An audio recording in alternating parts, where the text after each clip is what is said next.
Thank you all for joining us for our presentation entitled A Candid Conversation About Race. The conversation we are having today is a conversation that women of color have with themselves every day. The goal is for all of you to leave with a better understanding of the unique issues, personally and professionally, that impact women of color, including the feminism that they subscribe to.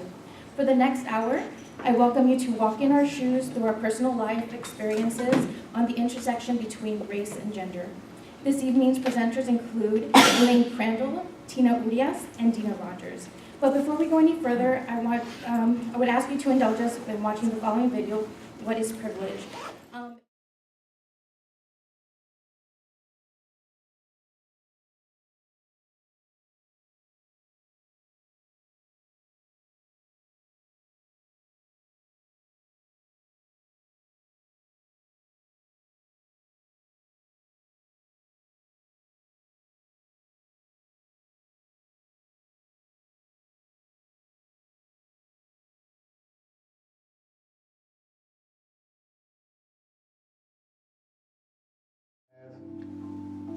If your parents work nights and weekends to support your family, take one step back.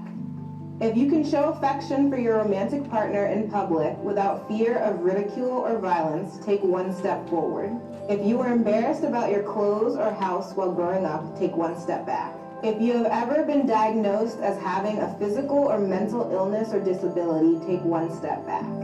If you have ever been bullied or made fun of based on something you can't change, take one step back. If you get time off for your religious holidays, take one step forward. If you came from a supportive family environment, if you can see a doctor whenever you feel the need. For me, it was kind of frustrating almost to look back and see how much further some people were behind me, and realizing that, you know, a lot of that stuff, no amount of hard work or even legislation can make up that gap. It's interesting being an Asian American because you're not really sure where you fall on the spectrum of privilege. I know that for me, one of the reasons I ended up so far back was that there were questions around safety as an African American, as a woman, as a gay woman. There are just so many different ways that I don't feel safe. I feel like I just learned to be grateful for what you have. You know, we're in such a huge society where it's always complaining about what you don't have. I do think if you're not aware of privilege, you should do this exercise, but it's more complicated. Hi, good evening, everyone. Elaine Crandall. So my background, I'm an immigrant. I came to the United States to go to college. I consider myself tricultural. I'm Filipina by birth. My family left the Philippines when I was about 1 year old, and we moved to Okinawa, Japan, and that's where I grew up. I went to an international school, and I actually never experienced anything that would be considered racially negative until I came to the land of opportunity. It was a big culture shock to come here. My first year here, I lived in the South, so you can imagine that was a really big shock. But I settled here in California, love it, and every now and again, I still run across an experience that still catches me by surprise. And I look at my daughters, and I'm so encouraged to see young people here, because I think it's important to go beyond tolerance, and really it's about acceptance and respect. Good evening again. I'm Dina Rogers, and I've lived in Ventura County for the last 27 years or so. I moved here from Cincinnati. I used to work for Procter & Gamble, so my job moved me here.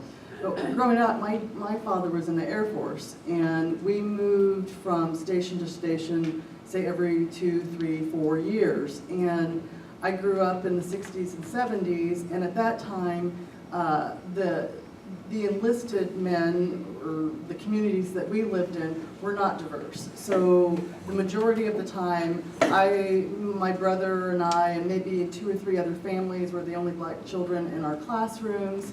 And so we went through the idea of the petty slights, the exclusionary types of things that happen to children because of someone being different. And so as we grew up, my brother and I believe, were a lot more accepting, because we were looking to go along, to get along to a certain extent.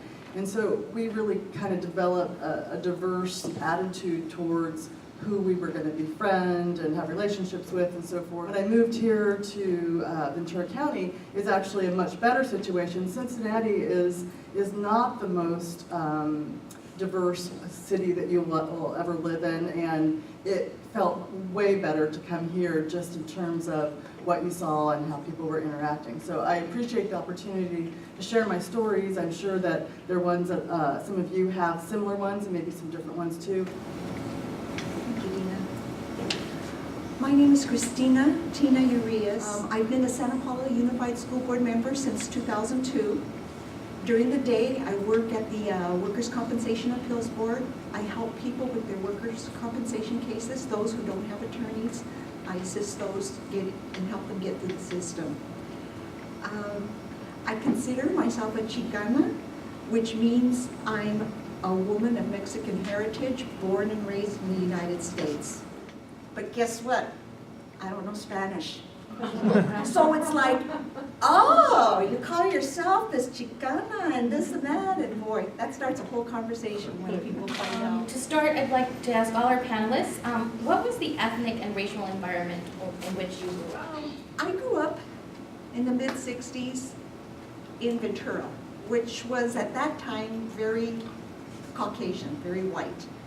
And so my parents didn't speak Spanish, and so to us.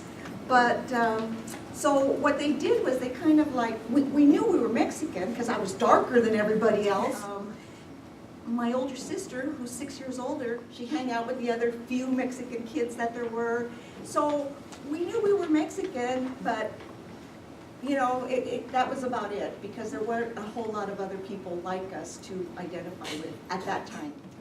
I mentioned earlier that my dad was in the Air Force, and so we lived on base or in base housing, and a lot of times there were very few other black families. So my mom did things like she sought out different youth groups, links clubs, different organizations around the country where she could